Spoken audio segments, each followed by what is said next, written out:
Welcome back to the Nature Kittens. We acquired this mini cat run and kept it in the living room, betting on which kitten would make it to the top first.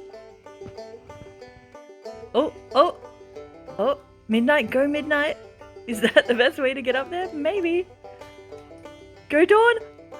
She has to have all 4 legs up to count as the winner. She did it! Dawn is the winner!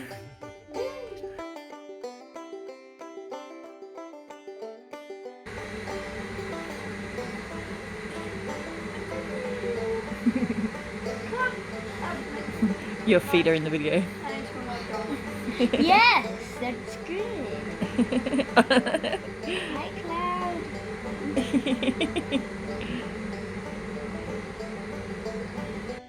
Thunder was second to reach the top.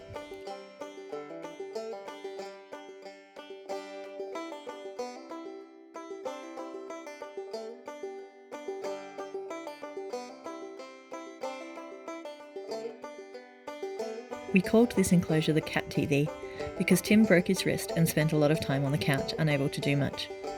It's also been useful when I have to separate the kittens for some reason, such as giving special food to Cloud.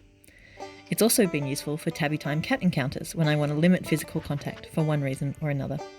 And obviously the kittens love it, although they love the cat encounter area better because it's much, much bigger.